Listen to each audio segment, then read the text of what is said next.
Muito bem. Os nossos dois primeiros encontros, além, obviamente, da aula inaugural da semana passada, o encontro de hoje e o encontro da próxima quinta-feira, dia 17, serão destinados à apresentação, hoje por mim, no dia 17, pelo professor Marcovitch, de alguns elementos, né, que permitirão que vocês tenham, claro, o ambiente sociológico, político, institucional, no qual vão desfilar os palestrantes que, então, a partir já da aula do dia 24, quando estará aqui a vice-presidente do IPCC, né, que estuda a mudança climática, Thelma Krug, vão, então, abordar temas dos mais distintos, relacionados justamente ao aspecto central do nosso curso, que é a identificação de tendências globais do nosso tempo, associadas a riscos, né, que, em última instância, se apresentam para a própria ou para as próprias condições de sobrevivência da espécie humana no planeta. Assim como os dinossauros existiram e desapareceram, nada estabelece que a presença do ser humano no planeta é destinada à eternidade, né? E uma das características do nosso tempo é justamente a configuração de riscos que, pela sua dimensão, pelas suas possibilidades, pelos riscos que podem ter, ameaçam as próprias condições da existência da espécie humana, né? Se nós nos atermos, por exemplo, ao fenômeno da guerra, a guerra, a partir do advento das bombas nucleares, deixa de ser um fenômeno geopolítico para ser um fenômeno ecopolítico, né? Fenômeno geopolítico porque implicava na perspectiva de afetar os territórios de determinados estados e implicava na perspectiva de se aumentar ou diminuir territórios, daí a ideia de geopolítica. Ecopolítico na medida em que os conflitos e a possibilidade de conflitos nucleares podem ensejar a própria extinção das condições de vida humana no planeta, não é? Fazendo com que, então, esse fenômeno ganhe outros contornos.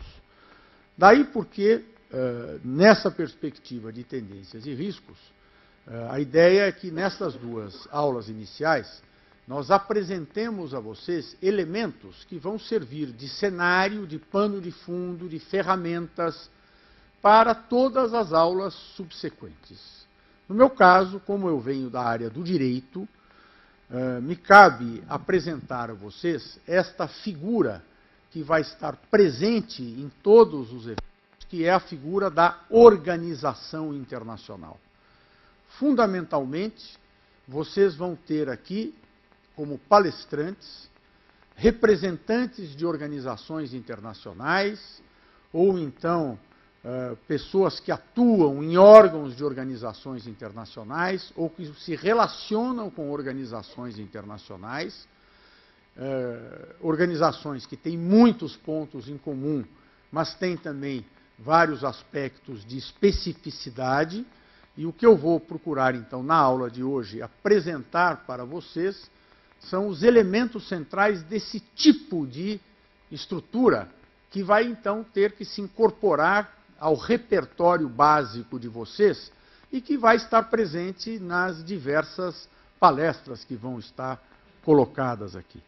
E nesta apresentação, onde certamente eu vou falar muitas coisas que vocês já sabem, já conhecem, eu também vou falar de alguns aspectos que podem ensejar certa confusão, certa, né, mistura de conceitos, no sentido de clarificar um pouco para vocês esse conjunto de elementos, não é?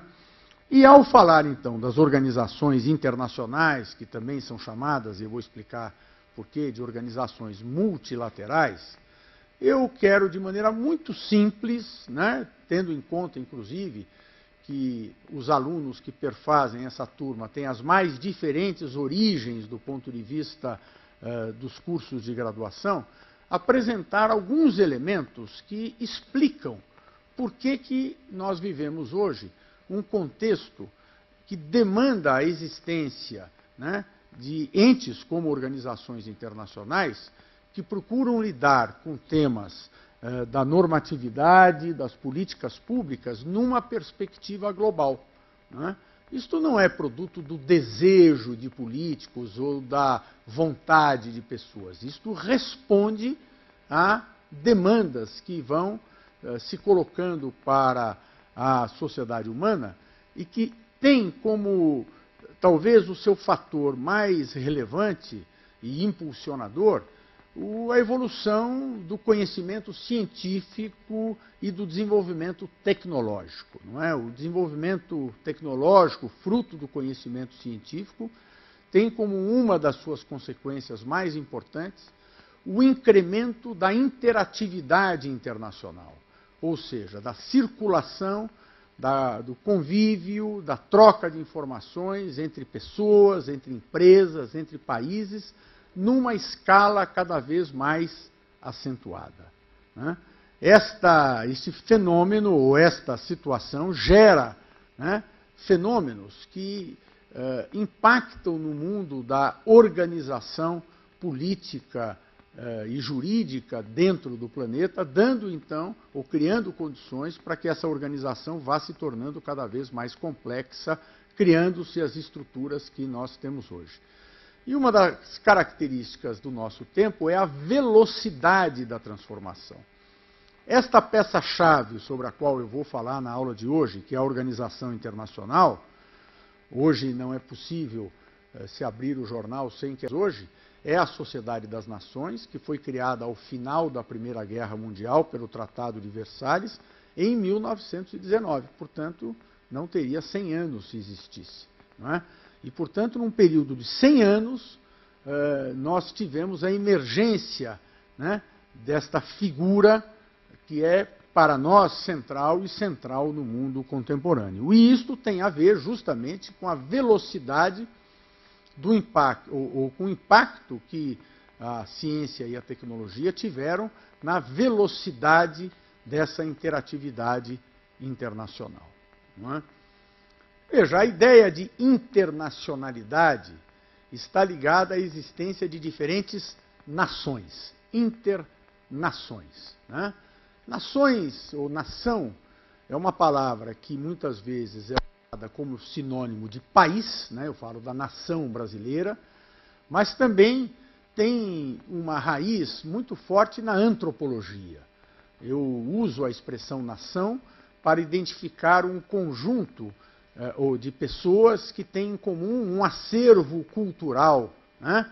Uma tribo que compartilha de crenças, de elementos éticos, estéticos na sua configuração, que fazem com que esse grupo tenha uma identidade específica.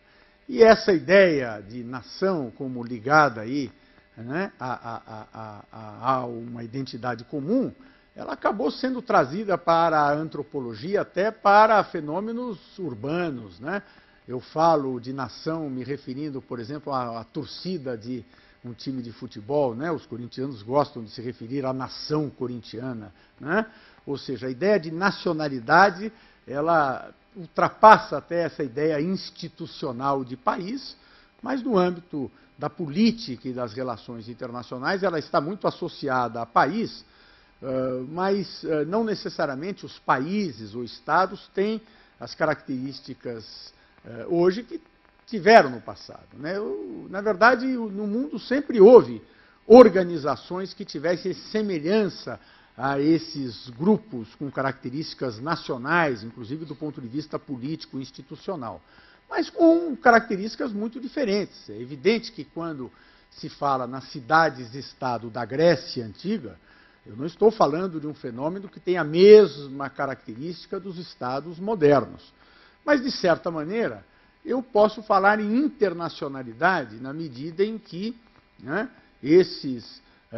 essas cidades-estados, cada uma com a sua autonomia ou soberania, se relacionavam, tinham elementos de interatividade, né, que demandava a necessidade, então, de um quadro de coexistência. Ou seja, a coexistência é uma primeira forma de expressão da interatividade. Se as pessoas não circulassem, se não houvesse, né, essa troca entre as nações, não haveria por que se falar em coexistência. Mas em nenhum momento da história humana, né, os agrupamentos humanos foram totalmente estanques e separados. Sempre houve, né, essa troca, essa permuta, e a ideia de coexistência, então, se coloca, né?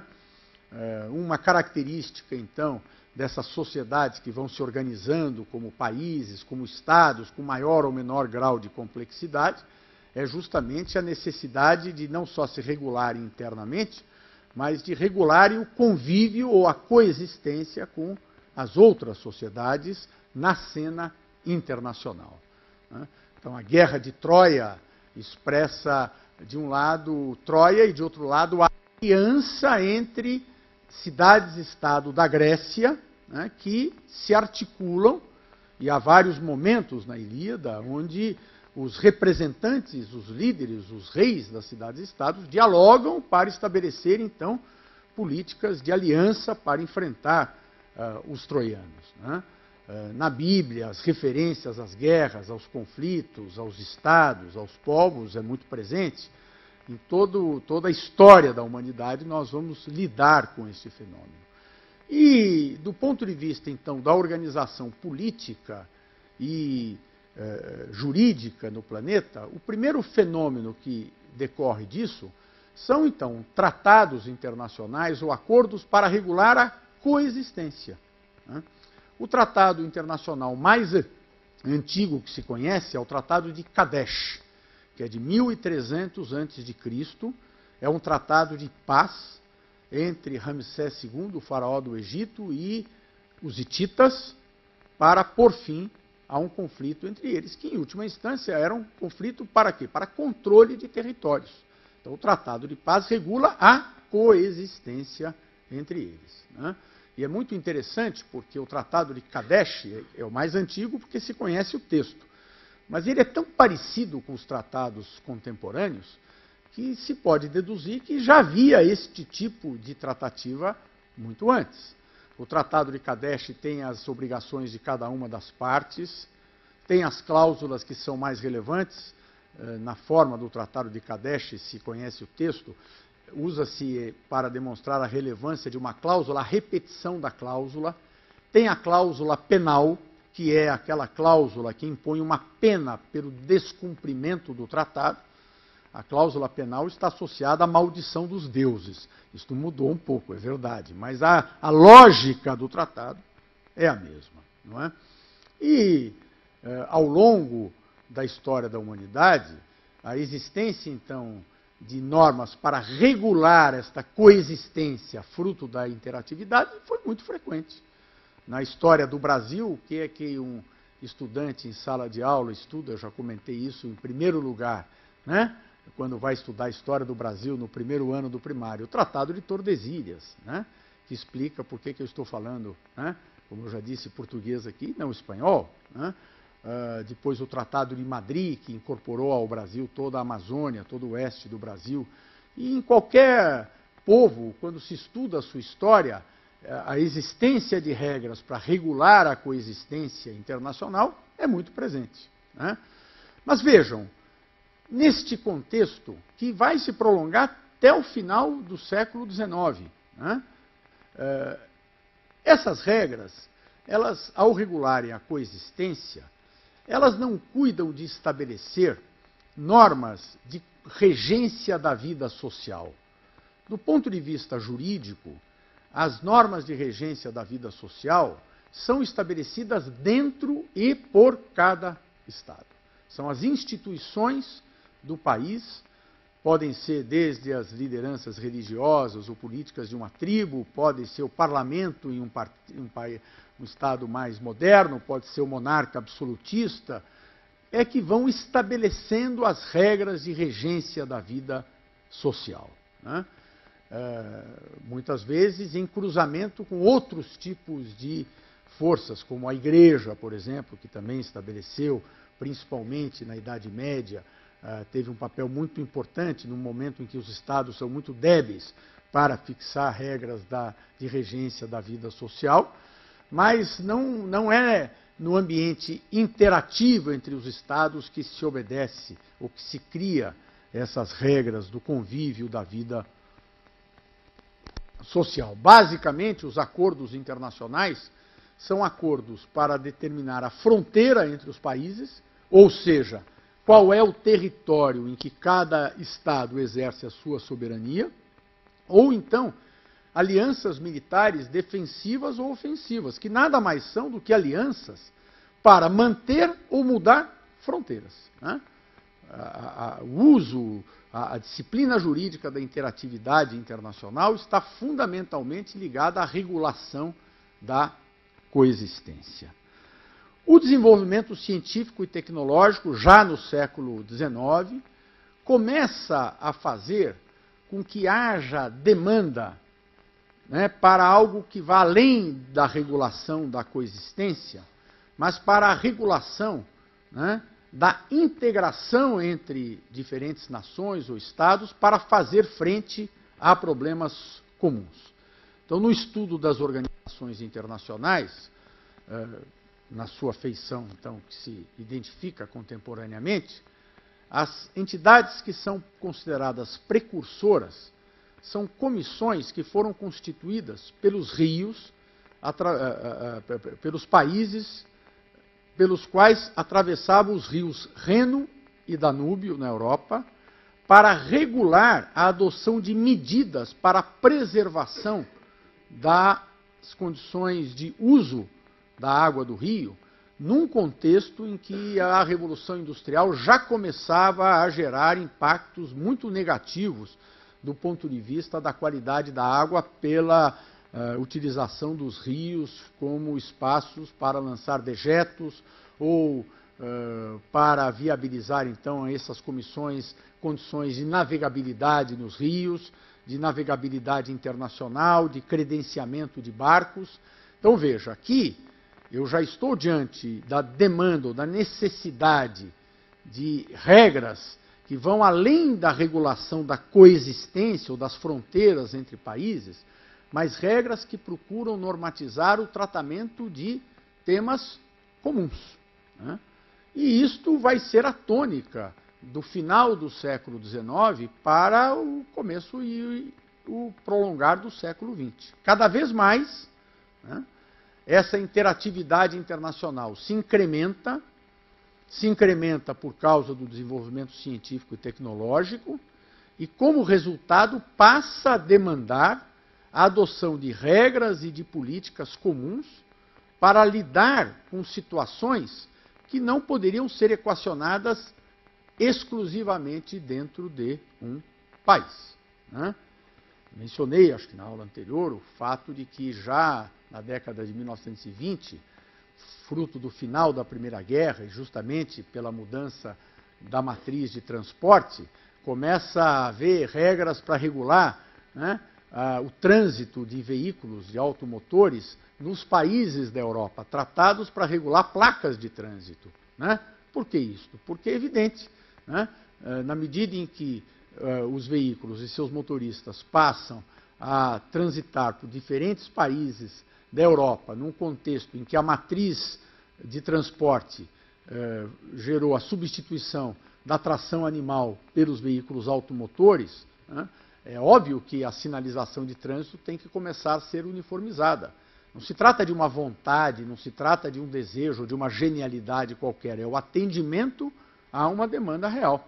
Imaginem no mundo contemporâneo se um piloto de avião, né, só pudesse voar dentro do espaço aéreo do seu país. Como é que eu faria com voos internacionais, né?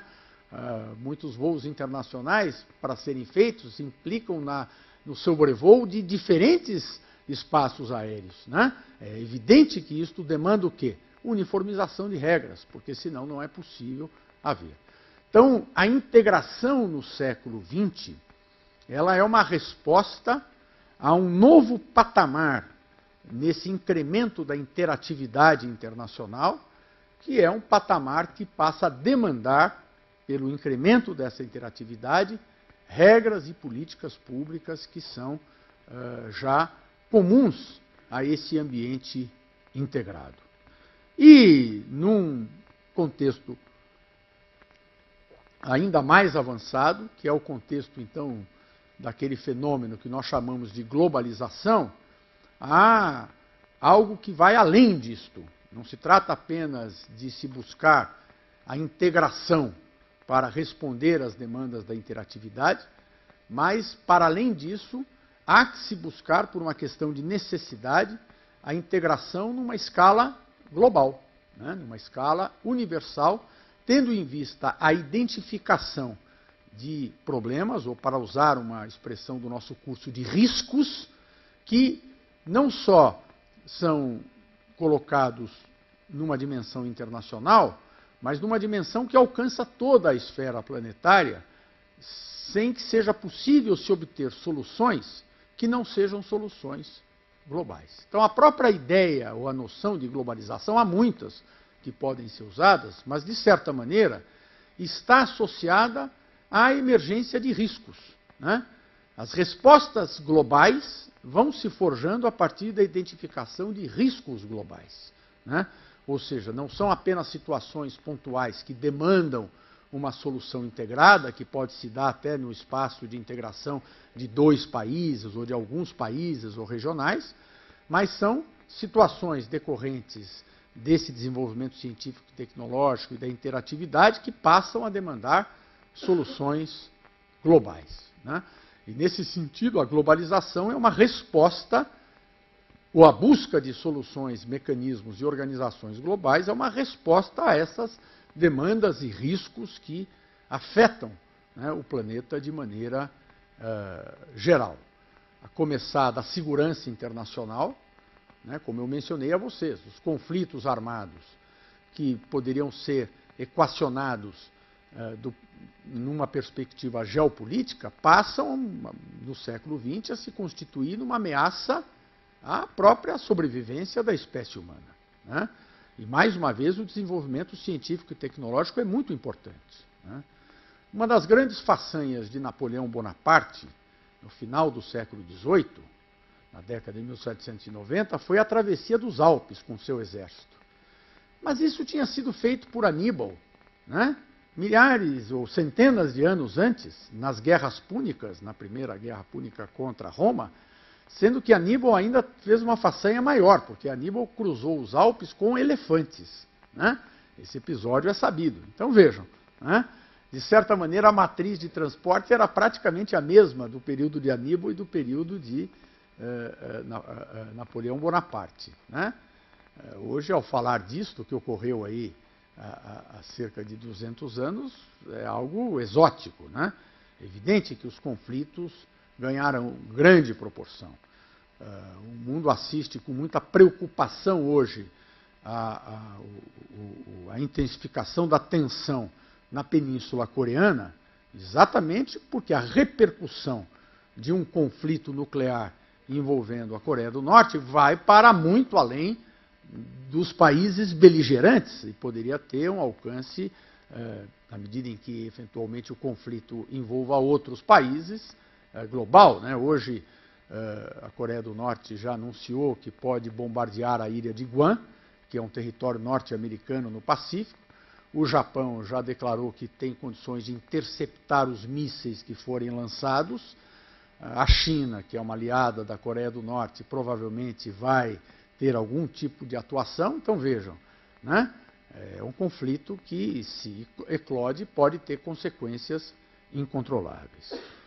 Um segundo aspecto que impulsionou muito essa ideia de respostas globais e não apenas integradas ou de coexistência a esse incremento da interatividade, uma segunda dimensão é da economia, né? Então, se nós analisarmos, até do ponto de vista dos tratados internacionais e da formação das organizações internacionais, após a Liga das Nações e, antes dela, as conferências de paz de 1899, de 1907, em Haia, que deram origem a essa ideia de uma perspectiva global para tratamento da segurança internacional, a Conferência de Bretton Woods, em 1944, colocou na pauta a necessidade de respostas globais para a regulação da economia internacional, ou a necessidade de uma regulação global da economia internacional diante dos riscos sistêmicos que poderiam advir de crises em um país, né? Naquele momento já se tinha claro que a crise de 1929, embora tendo ocorrido nos Estados Unidos, se propagou exatamente dado o elevado grau de interatividade e de integração das economias para o mundo inteiro, tendo, entre outras consequências, né, o empobrecimento muito forte das populações de países europeus, em especial a Alemanha, que ainda estava muito afetada pelo impacto da Primeira Guerra Mundial, pela necessidade de pagar as indenizações, né, impostas a ela no final da Primeira Guerra Mundial, e muitos analistas viam que o próprio nazismo tinha se alimentado dessa crise econômica, que tinha raízes fora da Alemanha até. E, nesse sentido, a criação do Fundo Monetário Internacional, do Banco Mundial, em 1944, é um segundo momento em que se identifica que as soluções teriam que ser globais, né? Uma terceira dimensão é a dimensão dos direitos humanos. A partir justamente da Segunda Guerra Mundial e da identificação que a paz e a estabilidade internacionais não poderiam decorrer exclusivamente da regulação da relação entre Estados, mas estaria associada à garantia que os Estados estabelecessem regras comuns, mínimas, de respeito ao ser humano. O ser humano passa a ser a unidade sistêmica básica em uma ordem internacional, né? Isto faz com que, na segunda metade do século XX, a temática dos direitos humanos se propague, né, como sendo algo que demanda também soluções globais, seja através de tratados, seja através da ação de organizações internacionais e até de tribunais internacionais. E uma quarta dimensão é a do meio ambiente, né? A partir principalmente da Conferência de Estocolmo, que é de 1972, que é a primeira das grandes conferências, depois a Conferência do Rio, vai se adquirindo a consciência de que esse grau de desenvolvimento científico e tecnológico, de interatividade uma vez maior, de expansão da população humana, vai fazendo com que o impacto sobre o ecossistema terrestre seja muito grande e não seja possível a um país, isoladamente, se proteger de impactos negativos desse ecossistema. Vocês têm acompanhado o problema do aquecimento global, né? O impacto que existe, por exemplo, na Europa em particular, onde geleiras não existem mais, onde o impacto que existe em países como a Suíça, por exemplo, não pode ser coibido por medidas que sejam adotadas só pela Suíça. Ou há soluções globais para o tema do aquecimento, ou para o problema do aquecimento global, ou nenhum país vai conseguir isoladamente lidar com isto, não é? Então, estas respostas, ou esses fenômenos, né, decorrentes da interatividade, a coexistência, a integração, a globalização, vão sendo expressões de um mundo que se integra cada vez mais, onde as relações internacionais alcançam não mais apenas os estados ou as empresas, mas os indivíduos.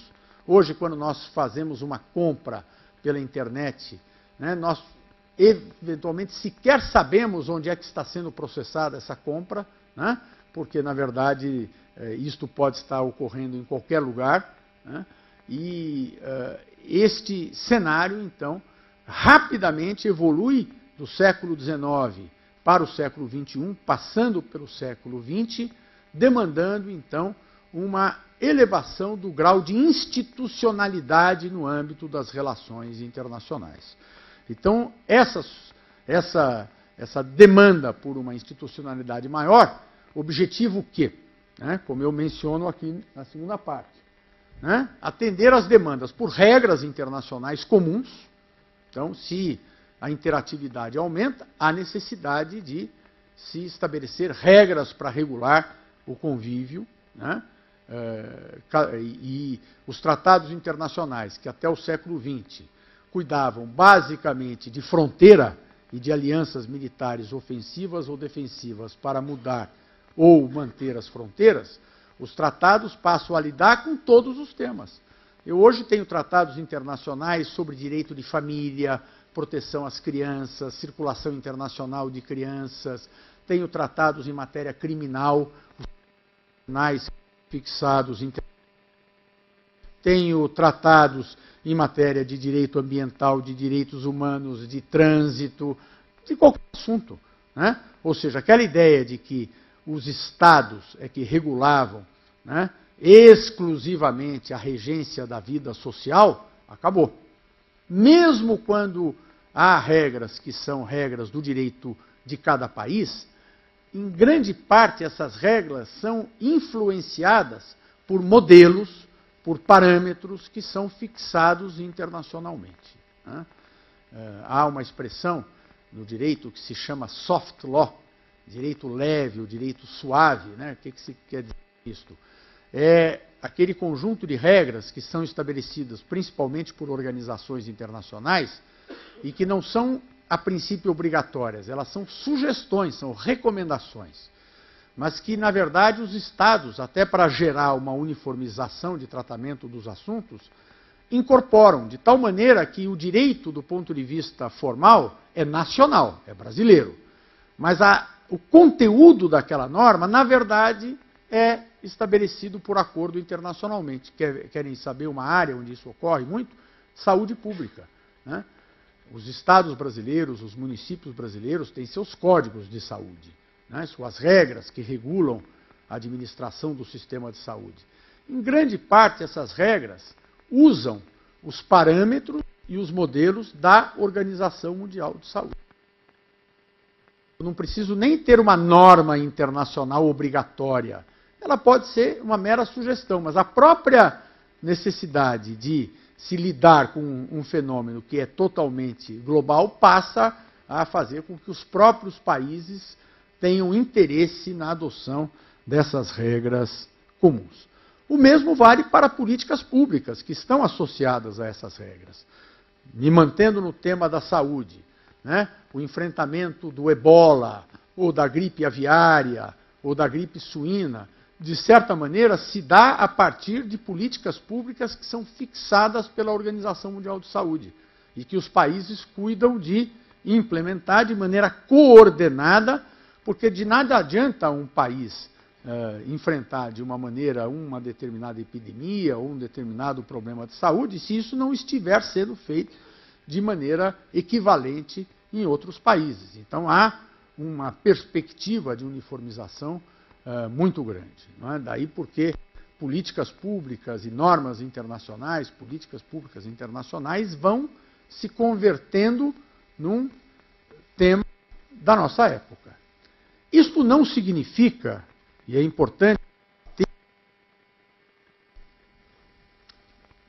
não existe divergência, não existe trato político desses temas. Nessa crescente internacionalização da vida, há que se fugir de dois extremos.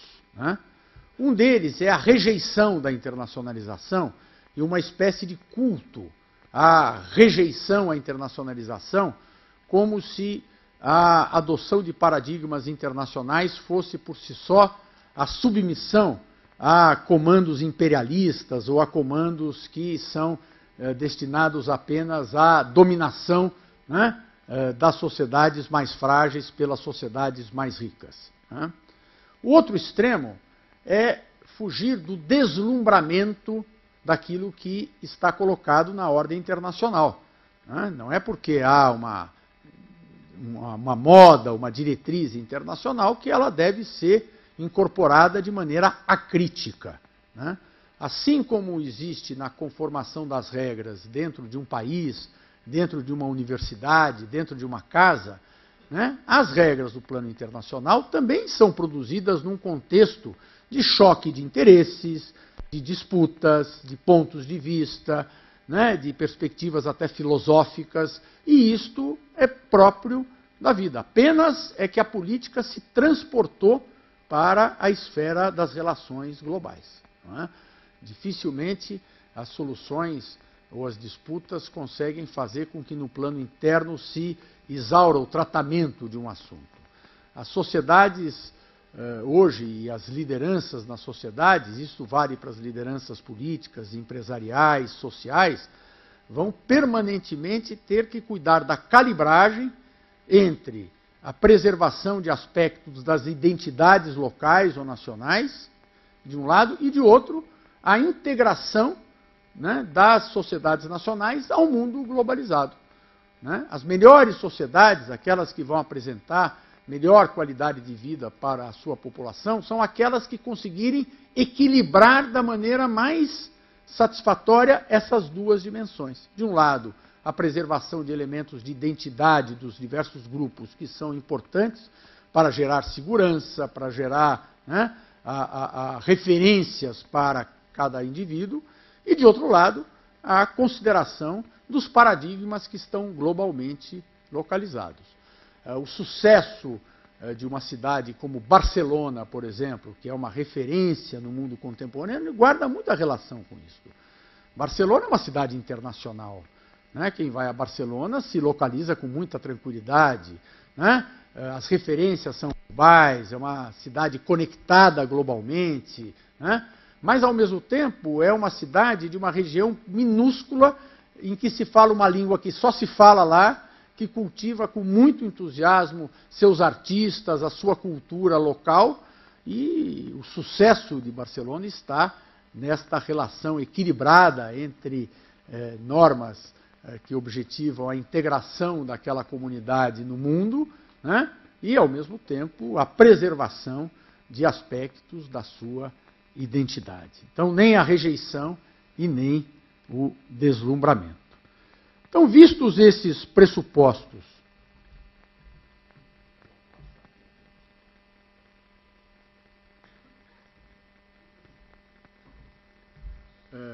políticos internacionais, sociológicos, para as organizações internacionais, eu rapidamente quero distinguir para vocês tipos de entes internacionais, dentre os quais as organizações internacionais são um deles. Né? Eu daqui a pouco vou apresentar mais as características das organizações internacionais, mas é muito importante distinguir as organizações internacionais, em sentido estrito, como eu estou me referindo aqui, institucionais, de outros tipos de entes que são dotados do atributo da internacionalidade, que são as organizações não governamentais internacionais e as empresas multinacionais. Esses entes são internacionais, né, na medida em que se estruturam internacionalmente, mas não têm as características de uma organização internacional em sentido estrito. O que é uma empresa multinacional?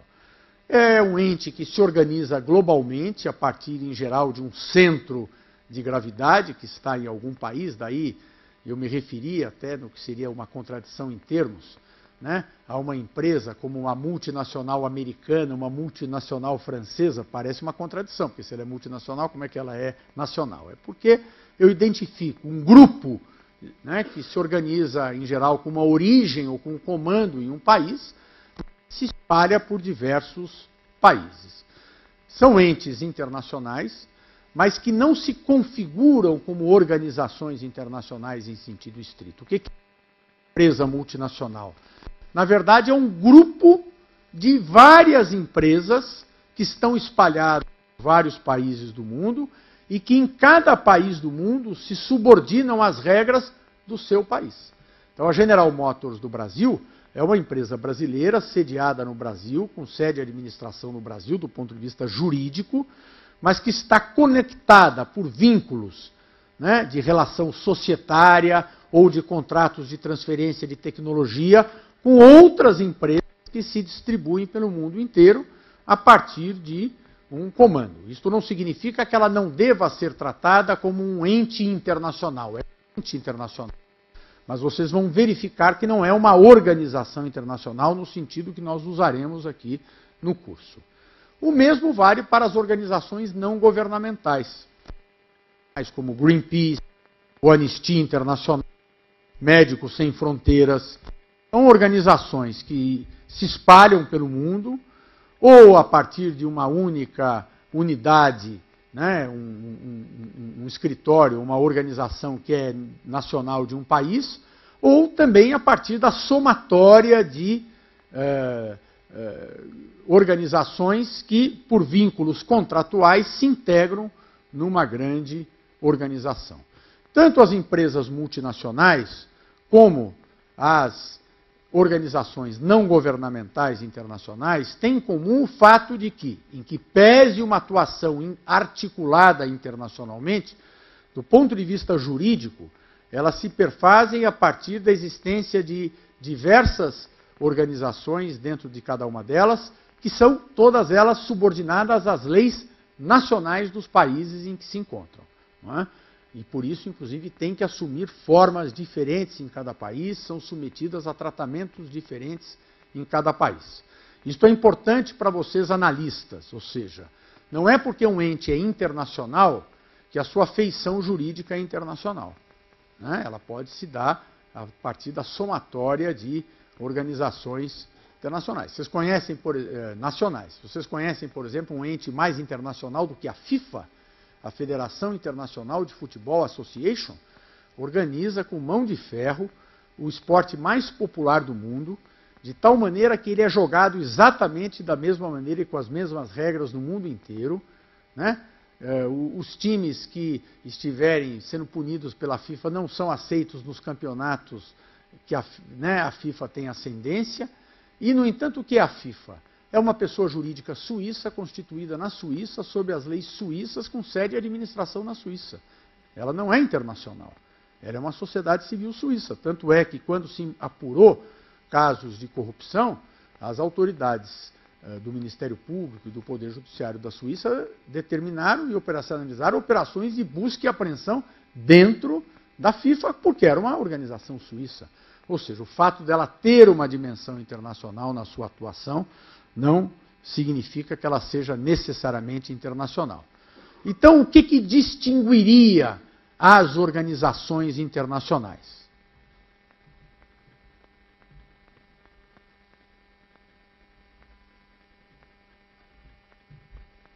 Três elementos, né, que são, então, característicos de uma organização internacional, este ente que foi criado no contexto, então, da expansão, da integração e mesmo da globalização no âmbito do planeta, com vistas a coordenar, articular, implementar essas normas internacionais e políticas públicas que foram sendo concebidas internacionalmente.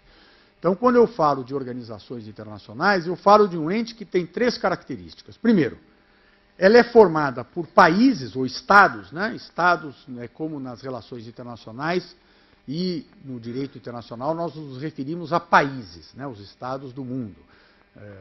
Em português, isso gera uma certa confusão, porque Estado também pode significar a unidade da federação, Estado de Minas Gerais, Estado do Paraná, mas nas relações internacionais e no direito internacional, quando eu me refiro a Estado, salvo se eu expressamente fizer uma ressalva, estou me referindo a países. Né? Então, quem é membro de uma organização internacional como regra? Países ou outras organizações internacionais. Há casos em que uma organização internacional faz parte de outra organização internacional. É o caso da União Europeia, por exemplo. A União Europeia tem, nos seus tratados constitutivos, o atributo de regular todo o comércio internacional do bloco.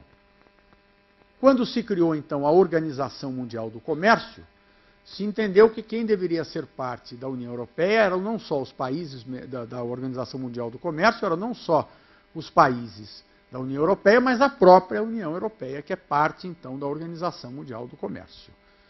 Mas, como regra, são países, são estados, né, que são parte, então, das organizações internacionais, e vocês vão ver que na fala dos nossos convidados, a todo momento eles vão estar se referindo aos países membros da organização, à Assembleia dos países membros, aos dirigentes dos países membros que participam daquela organização, porque, em última instância, né, esta é o que perfaz. Eu tenho hoje cerca de 400 organizações internacionais no mundo, né, e todas elas, a componente se dá a partir dos estados que associam, né. Uma segunda característica é a sua constituição por um tratado internacional. A organização internacional, diferentemente daqueles outros entes que eu mencionei, não se subordina ao direito de um país. Ela é internacional. Portanto, o seu documento constitutivo é um tratado internacional. Então, vários dos conferencistas aqui vão se referir, quando falarem da sua organização, ao tratado constitutivo da sua organização, que é justamente a certidão de nascimento da organização e que é um contrato feito entre quem? Entre os países que criaram a organização. Então, a Organização das Nações Unidas foi criada pela Carta de São Francisco de 1945. A Sociedade das Nações havia sido criada pelo Tratado de Versalhes. O Mercosul foi criado pelo Tratado de Assunção, né? E quando se estuda uma organização internacional, né, o pesquisador vai a este documento inaugural da organização internacional para saber, né, quais são as características básicas. E por isso mesmo vem a terceira característica, que é o fato de que a organização internacional, nesse sentido que nós estamos nos referindo aqui, não tem nacionalidade. Ela tem personalidade jurídica de direito internacional. Personalidade jurídica internacional, como está ali, né? Qual é a nacionalidade da Organização das Nações Unidas? Nenhuma. Ela está sediada na ilha de Manhattan, né, na primeira avenida da ilha de Manhattan, na cidade de Nova York, no estado de Nova York, nos Estados Unidos da América. Mas ela não é uma organização norte-americana. Não está subordinada às regras norte-americanas, né? Exatamente por quê? Porque ela é dotada de personalidade jurídica internacional. Então, toda vez que se cria uma organização internacional, o primeiro acordo que essa organização internacional faz é com o país que vai sediá-la, onde vai estar a sua sede. É o chamado acordo de sede.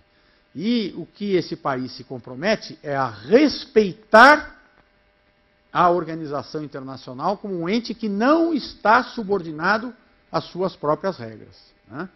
Então, por exemplo, os Estados Unidos não mantêm relação com Cuba. Mas Cuba é e sempre foi membro da Organização das Nações Unidas.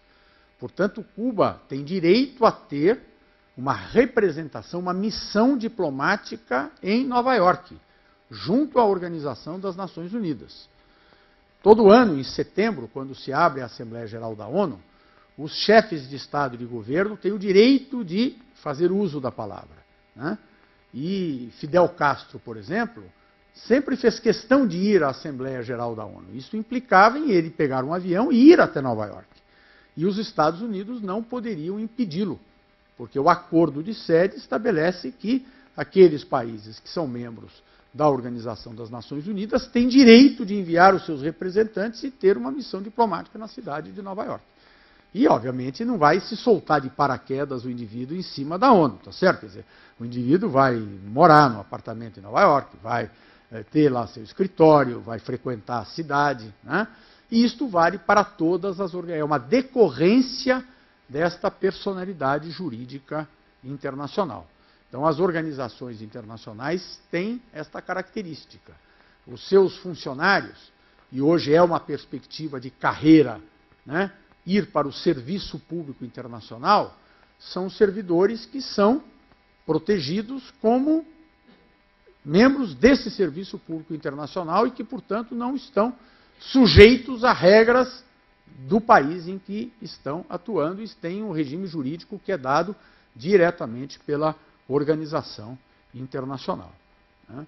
Ou seja, essas características é que servem para que haja esta distinção entre as organizações internacionais a que eu estou me referindo e aqueles outros entes que, embora tenham uma atuação internacional, não são dotados desse atributo, não são constituídos por tratados, não são formados por estados ou outras organizações e não têm personalidade jurídica internacional.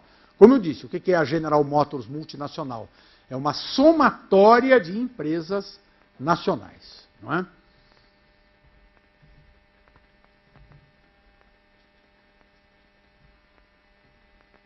Passo agora ao meu penúltimo slide aqui. Né? Algumas especificidades ou particularidades das organizações internacionais. Primeiro, elas podem ser de vários tipos. Em geral, na doutrina das organizações internacionais, se distinguem por dois critérios, a abrangência geográfica e a abrangência temática. Então, é muito comum eu ter organizações mais globais, como é o caso, muito comum. Eu tenho organizações mais globais, como é o caso da ONU, e tenho organizações específicas do ponto de vista temático, a Organização Mundial de Saúde, né, a Organização Internacional do Trabalho, nós vamos ter aqui o representante da União Internacional de Telecomunicações, né, são entes que são especializados. Já a ONU tem um perfil mais abrangente do ponto de vista temático. A União Europeia também tem um arco, né, de temas sobre os quais se debruça e regula, mais abrangente. Né? Então, essa distinção é muito importante. Na vida profissional de vocês, podem ter certeza, conforme a área em que vocês forem atuar, naturalmente haverá uma ou duas organizações internacionais com as quais vocês vão ter contato ou em relação às quais vocês vão acompanhar as atividades. Né? Não dá, por exemplo, para trabalhar na área de saúde sem saber o que a Organização Mundial de Saúde e o que a Organização Pan-Americana de Saúde está fazendo. Ou se dedicar à economia internacional, ao comércio internacional, sem saber o que a OCDE, que é a Organização para a Cooperação e Desenvolvimento Econômico, sediada em Paris, ou a Organização Mundial do Comércio, ou o Fundo Monetário Internacional, estão fazendo. Então, conforme a área de atuação de vocês, sempre haverá. Uma outra característica, né, é a abrangência geográfica, onde se distinguem organizações que são abertas à filiação de países do mundo todo, dentro dessa perspectiva de se dar respostas globais, e organizações que integram estados ou países de uma determinada região. Né? O Mercosul, a União Europeia, são exemplos de organizações, né, a União Africana, né, que se organizam a partir de uma perspectiva regional. Né?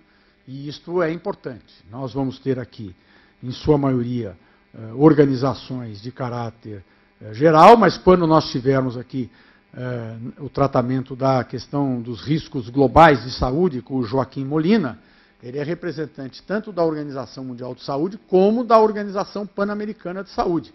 E vai ser interessante nós verificarmos qual é a distinção de uma e outra e as atribuições de uma e outra.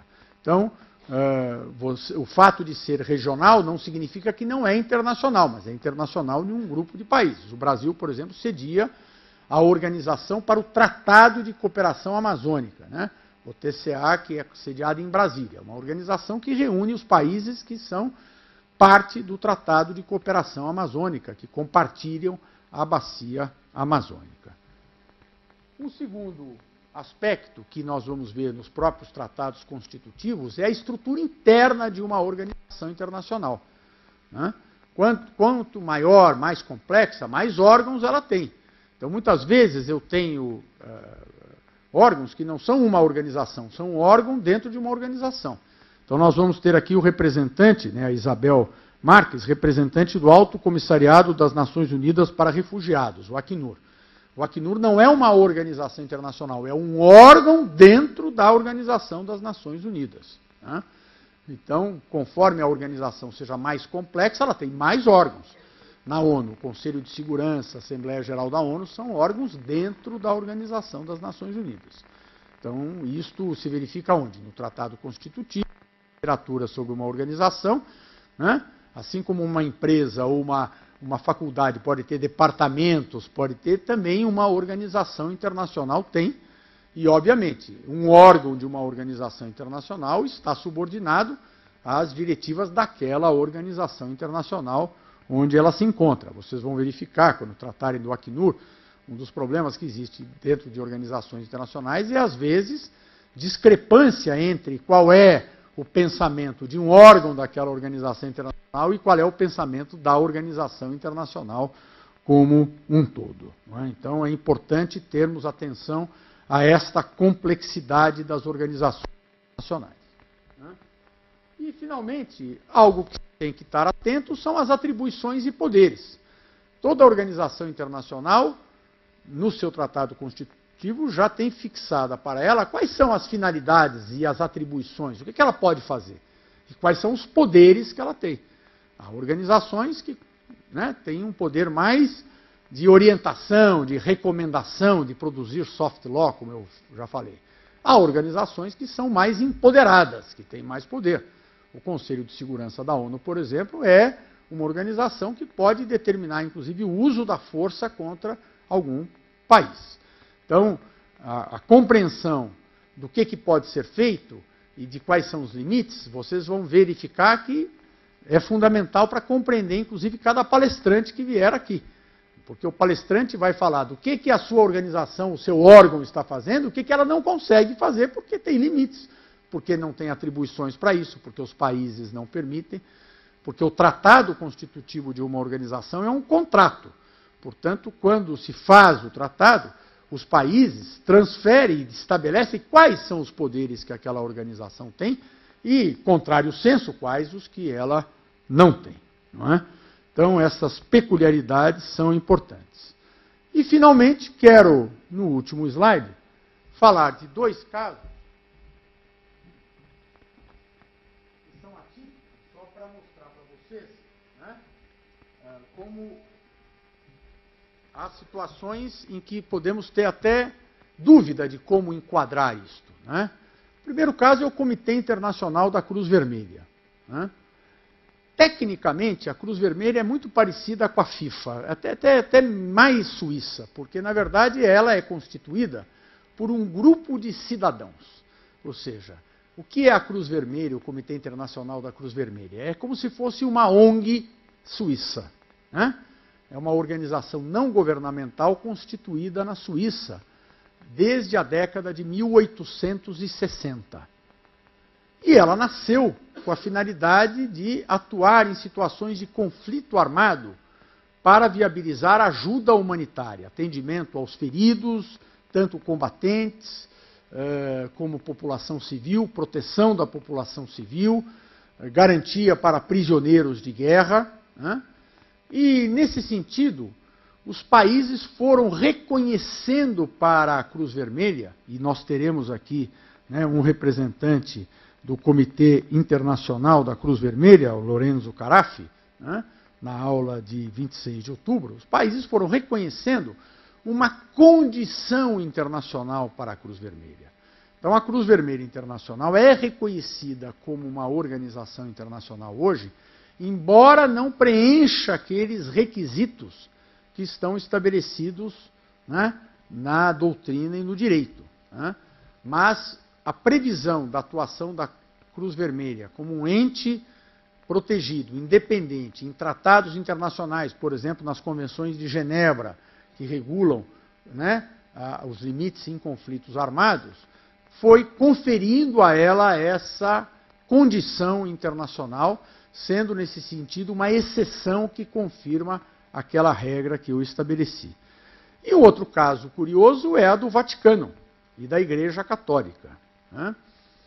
Nesse sentido, o Papa exerce, na verdade, duas atribuições. Ele é um chefe de Estado, do Estado do Vaticano, que é uma cidade-estado que existe, na verdade é um bairro-estado, porque existe dentro da cidade de Roma, por um tratado que foi feito com a Itália, que garante a soberania do Estado do Vaticano. E, nesse sentido, o Estado do Vaticano tem uma característica curiosa, que é a característica de uma monarquia eletiva.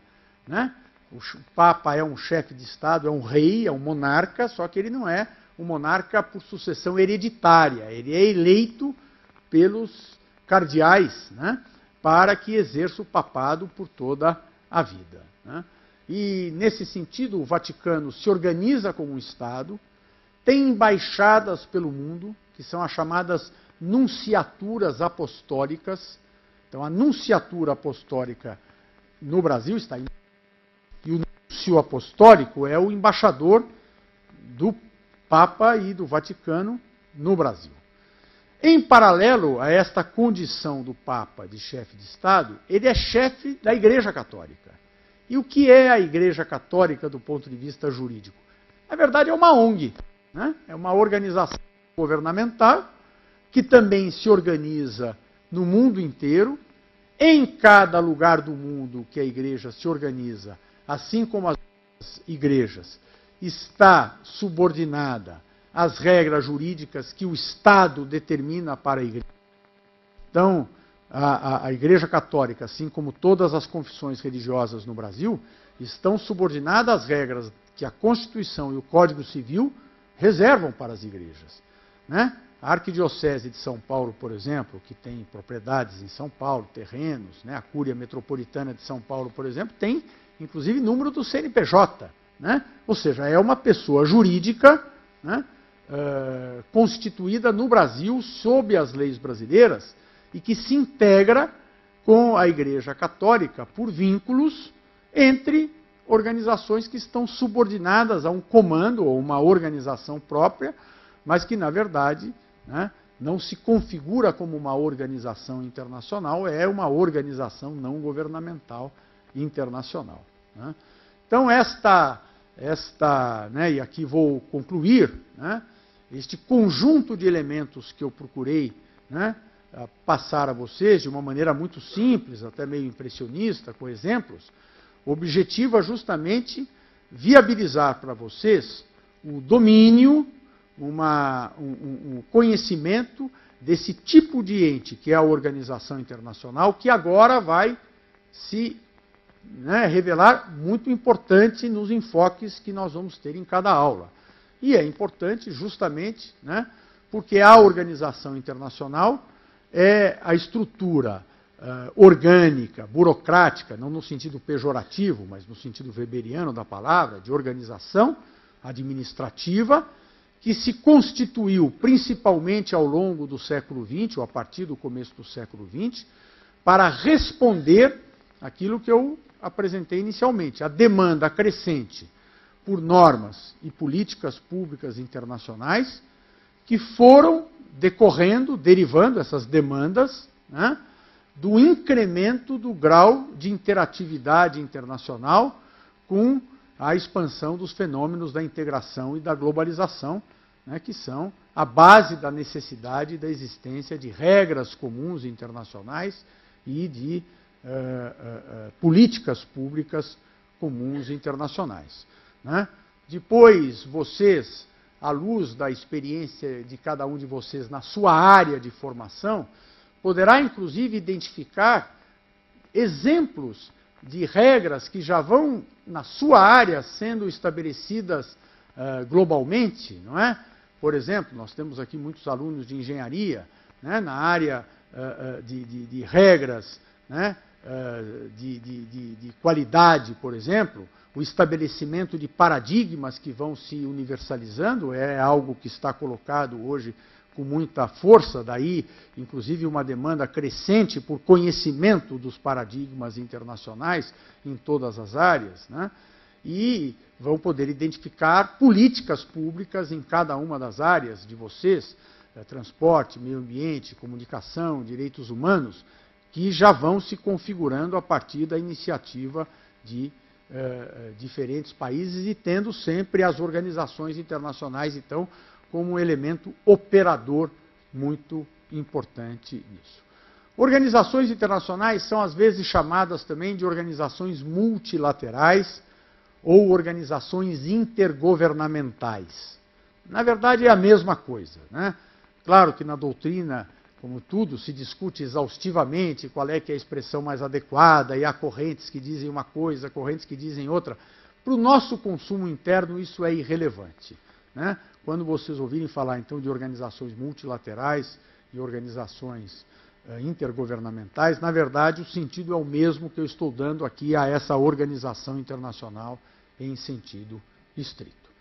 Termino por aqui. Temos, então, aqui ainda uns 15 minutos antes que a Kelly possa subir aqui para dar os informes finais da aula de hoje, para que vocês possam dar palpites, opiniões, perguntas, enfim, para que a gente faça uso da palavra, e eu vou insistir para que haja alguns colegas que já comecem a soltar aí as opiniões para que a gente possa, inclusive, aferir as dúvidas, e as dúvidas ou opiniões poderão ser compartilhadas aqui entre nós. Nós temos um microfone para perguntas aqui, Kelly? Então, por favor, está aberta a palavra. Não sejam tímidos. Certamente vocês têm ideia de exemplos, de situações ou de problemas que podem estar relacionados a isso que nós vimos aqui, e é importante que vocês saiam da aula de hoje com um bom domínio desse quadro de referência aqui.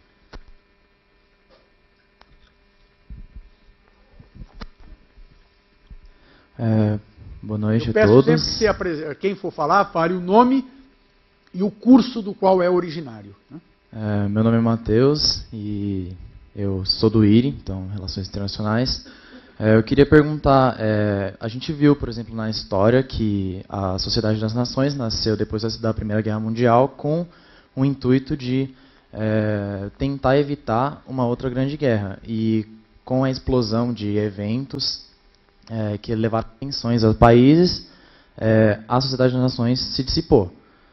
Hoje a gente tem organizações internacionais muito mais consolidadas, então com funcionalismo público internacional muito mais reforçado, com temáticas diferentes, como o senhor falou. Mas é possível, por exemplo, um conjunto de tensões como esse da Coreia, onde potências mundiais como Estados Unidos, China, Japão estão envolvidos, dissiparem organizações internacionais que são muito relevantes hoje, como até mesmo a ONU? Sem dúvida, né? Convive no mundo contemporâneo há uma tensão entre, de um lado, a dinâmica dos países com seus interesses, e principalmente das grandes potências, né? E, de outro lado, a necessidade de organizações internacionais que regulem e conduzam normas internacionais e políticas públicas internacionais como uma necessidade natural de um mundo que se integrou.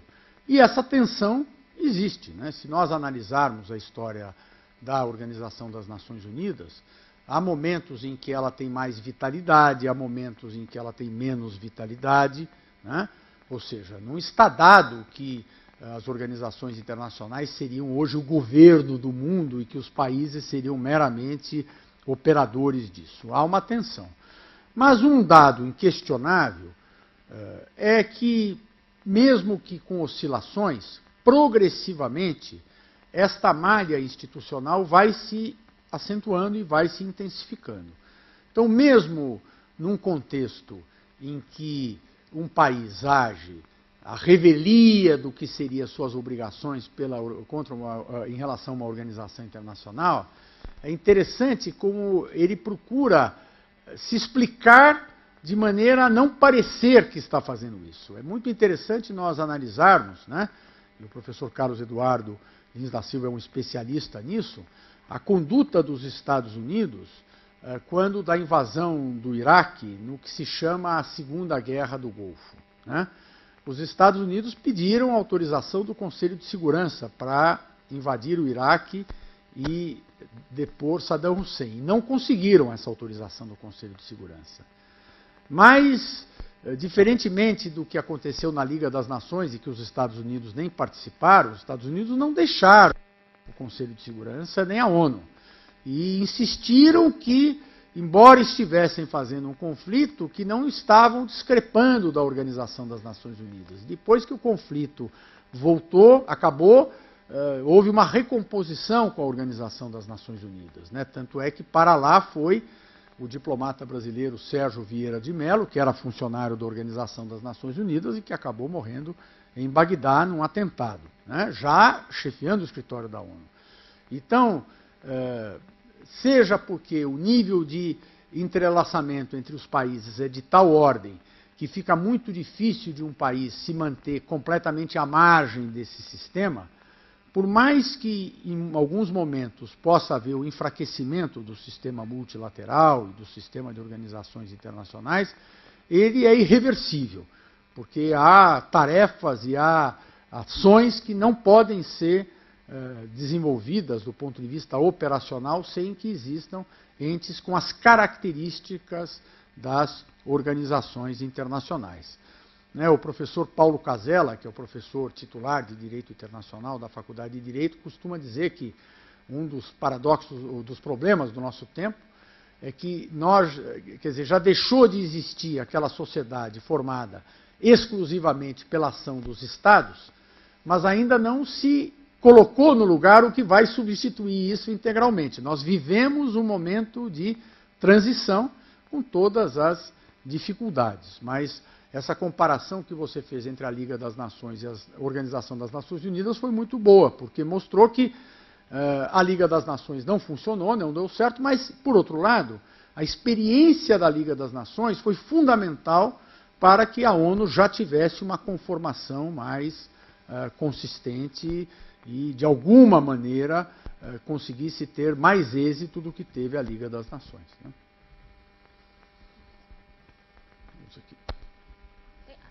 Quer que eu faça já as duas? Vamos fazer então as duas questões? Pois não. Então, 3 aqui. Isso. Boa noite. Eu sou da Geografia. Seu nome é? Henrico. Henrico da Geografia. Bem-vindo. Eu gostaria de saber quais seriam as consequências dessa descredibilidade constante da ONU pelos Estados Unidos, principalmente, diz respeito a algumas regras que eles vêm desrespeitando. Pois não. Então vamos ali as questões. Nossa colega.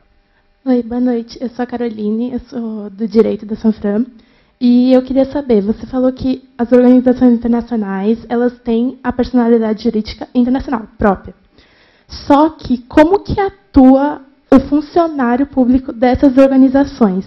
Ele se sucumbe às legislações nacionais dele, da própria nação dele, ou a, por exemplo, cláusulas do próprio tratado das organizações que definem, por exemplo, a área trabalhista ou algo do tipo?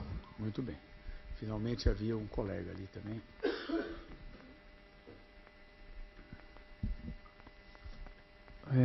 Daniel, do jornalismo.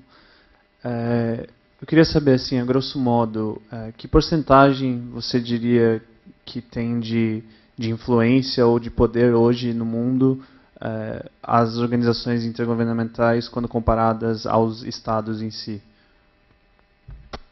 Então vamos lá. No caso da Organização das Nações Unidas, como eu disse, ela vive momentos de oscilação. Agora, a própria demanda por soluções integradas faz com que muitas vezes, mesmo diante de dificuldades nas organizações internacionais, surjam outros tipos de entes globais. Vocês já ouviram falar aqui do G7, do G20. O que são esses entes? São foros de articulação de políticas formados por estados, né? O G7, aqueles que são os estados economicamente mais desenvolvidos. O G20 incorpora esses estados, os países em desenvolvimento, é o caso do Brasil, né? E essas articulações se prestam a consertar, a alinhar determinadas políticas que vão ser operacionalizadas através de organizações internacionais. Muitas vezes há alinhamentos entre países fora de organizações internacionais, mas sempre acaba havendo a operacionalização das políticas globais via organizações internacionais, né? Até para que elas tenham mais credibilidade. Então, a própria posição dos Estados Unidos, ou da China, ou dos países maiores, que muitas vezes não querem se submeter ao cabresto, vamos colocar aqui entre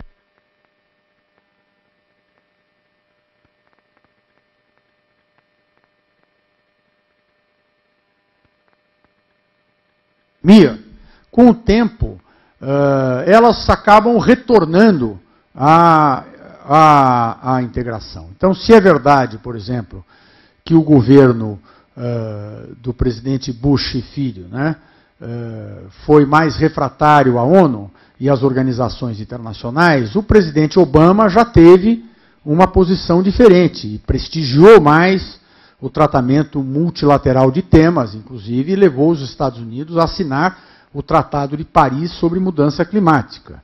Com o governo Trump, há um retrocesso em relação a um reconhecimento de um papel mais importante para as organizações internacionais. Então, esta tensão, ela subsiste, mas isto não significa mais, como já significou na década de 20, que uma grande potência, só pelo fato de ser uma grande potência, possa se isolar e deixar de estar integrando esse sistema, mesmo que o relacionamento com esse sistema seja mais polêmico. No caso das organizações internacionais, a sua pergunta é muito importante. Conforme foi se conformando o serviço público internacional, evidente, uma das características do serviço público internacional é ser internacional e não poder se subordinar às regras de cada país, né? Porque muitas organizações têm funcionários espalhados pelo mundo inteiro. Imagine se o regime jurídico de cada um fosse o regime jurídico, né, de cada país. Ficaria impraticável. Então, essas organizações internacionais têm um regime jurídico próprio para os seus funcionários.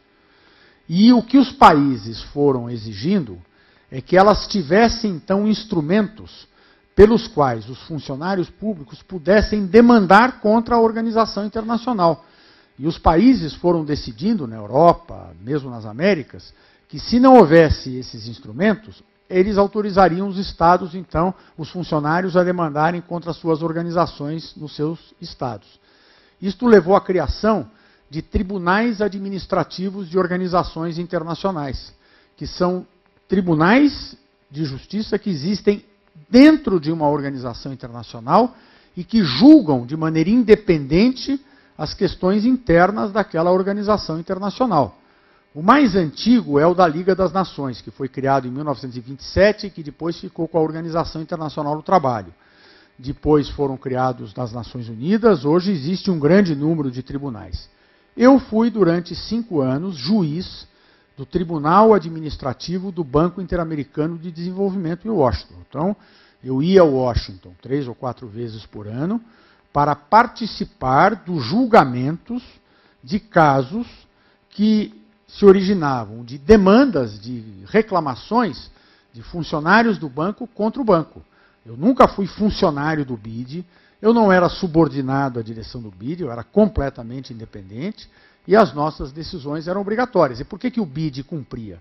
Porque se o BID não cumprisse, né, esse funcionário iria acionar o BID onde fosse. O BID tem escritórios em todos os países das Américas. Então, imagina o BID ter que lidar com questões jurídicas postas contra ele na Bolívia pela lei boliviana, no Equador pela lei equatoriana. Então, o próprio país prestigia, né, a organização prestigia, e hoje essa é uma estrutura bem resolvida.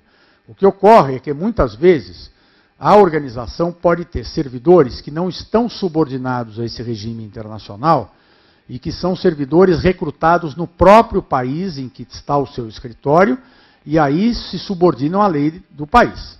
Então, o escritório da OIT no Brasil tem os servidores internacionais da OIT, que são de carreira da OIT, e tem os servidores de apoio, que são contratados no Brasil pela CLT e, portanto, são regidos pela CLT, né? Mas o serviço público internacional é constituído por esses servidores que estão protegidos e, ao mesmo tempo, têm direitos e obrigações perante as regras do país. E o fato de nós julgarmos no Tribunal do BID reclamações de funcionários não significa que, necessariamente, a gente sempre julgava procedente. Às vezes nós julgávamos a favor do funcionário, às vezes entendíamos que não tinha razão.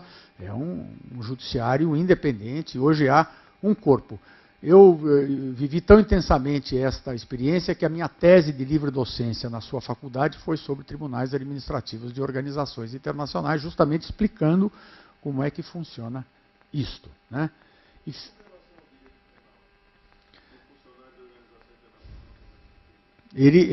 O tratado constitutivo e os acordos internacionais estabelecem, mas há um princípio de que, diferentemente do que ocorre com os Estados, que têm jurisdição em matéria penal, e que, portanto, um diplomata ou alguém que cometa um crime, ele pode ser julgado no seu estado de origem, vamos supor, porque se assegura que vai haver, de alguma maneira, a justiça. Como isso não existe justiça penal no caso, né, dos funcionários internacionais, o julgamento se dá pela justiça do país onde o crime existe. Nesse caso, diferentemente de um funcionário nacional, não há imunidade penal.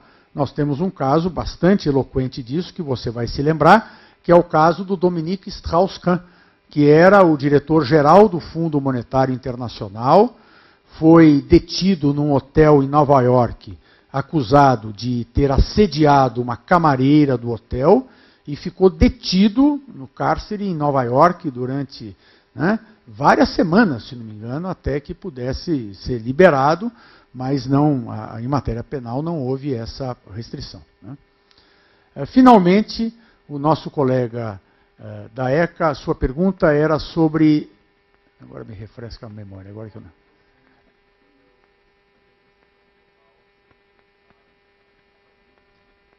Veja, varia muito conforme o assunto, né? Dou um exemplo para você. O que significa o euro? O que significa o euro? O euro é a moeda única europeia. Não é de todos os países da União Europeia. Dos 27 países da União Europeia, 17, se não me engano, estão no sistema do euro. O euro significa que os países deixaram de ter direito monetário e banco central. A França, a Alemanha não tem mais banco central. Não existe mais direito monetário francês ou alemão, né? Isto foi transferido para a Organização Internacional, União Europeia, e para um órgão dessa organização internacional, que é o Banco Central Europeu, com sede em Frankfurt. Então, este é um tema, por exemplo, em que a totalidade do tratamento de um assunto deixou de ser tratado pelos Estados, 100%, e passou para a organização internacional. Claro que é uma situação extrema, né? Assim como há temas que têm um baixo teor de tratamento local, internacional. Eu diria, por exemplo, o direito penal, né? Os tratados internacionais em matéria penal são poucos, né? Ali são genocídio, tráfico internacional de crianças ou de pessoas, tem sim. Mas olha que fenômeno curioso. Embora eu possa dizer que há muito pouco direito internacional em matéria penal, e que, portanto, os Estados é que continuam a regular a matéria, fruto da dimensão de experiências, da troca de experiências, foi ocorrendo progressivamente um igualamento do direito penal no mundo inteiro. Hoje, com raras exceções, as condutas que as sociedades consideram ilícitas são praticamente as mesmas. Então, esse é um outro fenômeno interessante da nossa época e que tem relação com as organizações internacionais, menos porque elas venham a determinar o hard law, né, quer dizer, o direito duro, que é igual para todo mundo, e mais porque elas funcionam como estimuladores da disseminação de paradigmas comuns, né? Então, a resposta à sua pergunta é difícil. É difícil por conta disso. Porque muitas vezes eu posso ter situações em que, do ponto de vista, à primeira vista, o teor de internacionalização ou de transferência ou de tratamento pelo direito internacional por uma organização internacional é pequeno, mas quando eu vou analisar aquele fenômeno, né, eu verifico que há um paradigma que se universalizou. Então, não é verdade que os Estados tratem aquilo ignorando completamente.